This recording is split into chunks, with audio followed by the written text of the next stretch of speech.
How do we work with things not going well in sales? You may not get the deal, or not as much deals, or some feedback, or whatever is happening. So how do we work with that? Well, our crocodile says, get me out of here. I need to fix this as soon as possible. And I try to just push harder, or I flight, or I shrink, or whatever it is. And then when I pause, though, and I allow for some deeper wisdom and perspective to emerge, I may see that the thing is not going well. However, there's a lot that's still going well. And that I am not identified with what is not going well, that I'm so much bigger. And that also, how I'm identified with what's not going well might actually not be satisfying in the first place. If I'm totally tying my life to a deal, my life is very small. I like to tie my life to something much bigger. So when things don't go well, to me, it's an invitation to look at what is my bigger purpose and how can I anchor myself into that place. Elena, what do you think?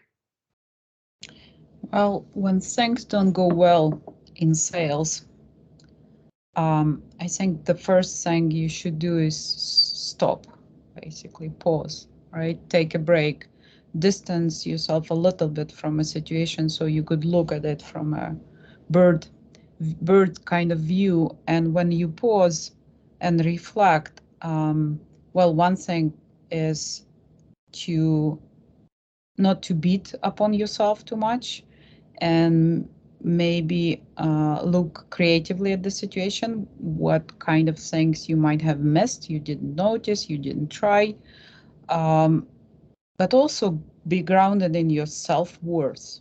Like whatever you're doing, you as a person is valuable, right? So, and being in that self-worth um, feeling, connect back to the question why I'm doing this, right? Why I'm doing this, and what kind of worth and value I'm bringing to either this client or new client or new selling situation. Um, and I guess then make a plan, but also have acceptance that not everything depends on you. You do what you can, and there are some things that do not depend on you, and patience, because we often want to just fix it right away, and you have to, some things take time. Okay, Carson. Love that. Now, look, the great thing about sales is that it's a lot like life. It always gives us opportunities to learn, to grow. But in times when it's not working, which happen a lot, we might have a bad manager, we lose a deal, we get passed over for that job, we miss our number, we lose a job. These are opportunities for us to dig in, get back to fundamentals, and really double down on relationships. There's always an opportunity to connect and nurture relationships, even when things aren't going well. Maybe we seek out a new mentor. Maybe we seek out a new colleague that we can learn from. These things are super important. We can sit briefly in that negative situation, kind of like Elena was saying. We get that bird's eye view of, okay, what might we have done differently, so that the next time we see things differently, we might see around corners better because of the learning that we had.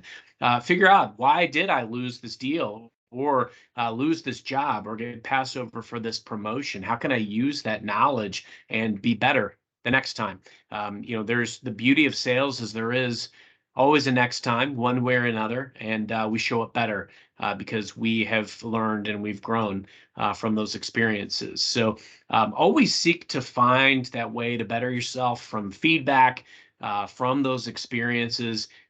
These down times, or these times when things aren't going so well, they still give us an opportunity to sharpen our axe as a salesperson.